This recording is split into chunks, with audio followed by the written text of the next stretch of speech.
So you want to buy rental properties in El Paso, Texas. Well, in this video, I'm going to show you the best zip codes and the worst zip codes to invest in. So the average price per square foot in El Paso, Texas is $1 per square foot. Now, what zip codes have the tenants that are able to afford that?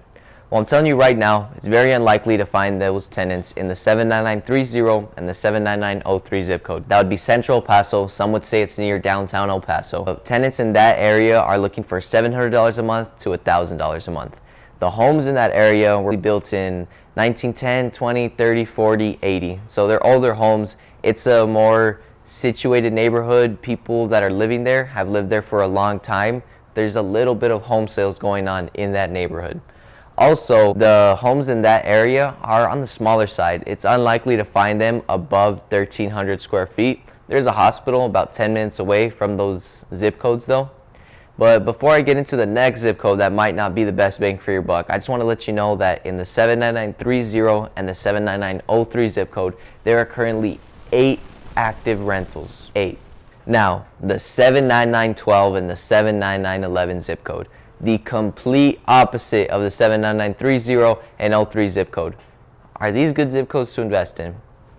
Well, I'm letting you know right now that these zip codes are in a very desirable location. They're the most desired location in El Paso due to lowest crime rate, conveniently located near major grocery stores, hospitals, urgent care, gas stations, you name it, restaurants. But since it is such a great location, also near the mountains, wonderful view of the mountains in that zip code, the prices of the homes there are well above the average affordability in El Paso. But since it is above the average affordability in El Paso, so is the rent. So the rent, you can rent these homes out for about $1.32 a square foot. You can rent them out for $1,800 to $2,500 a month. However, there's a low pool of tenants in El Paso, Texas that are able to afford that. Because, you know, as many know, El Paso, Texas is on the lower income side. Now, the 79938 zip code, let's go ahead and dissect that. Homes in this zip code are in the 1,300 square feet and above. That's commonly what you'll see there. The rent price per square foot, it's definitely in that dollar range, maybe a little bit above, such as $1.05, maybe even $1.10. The location itself, it is near a main street called Montana, and on that Montana street, Joe Battle, there are many department stores, hardware stores, restaurants, gas stations, and things of that matter. So it's definitely a convenient location. It's got the size of homes that you would typically want to have as a rental property to rent out, and the price.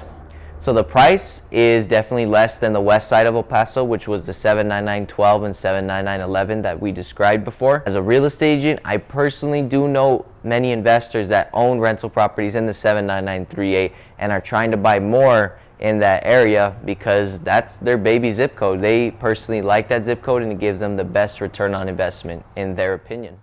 Now, here's something to put the 79938 zip code into perspective for you. Currently, at the time of making this video, there are 22 active rentals in the 38 and 28 zip code. Alright, now with that being said, it is important to remember that we are still in a seller's market. El Paso is still in a seller's market. It's competitive. Prices are still high. However, because prices are still high, because there's low inventory, so is rent. So prices are going up, rent's going up, and as well as the minimum wage in El Paso. So there is room to make those numbers work. Just because we're in a seller's market doesn't mean you can't make your rental properties work.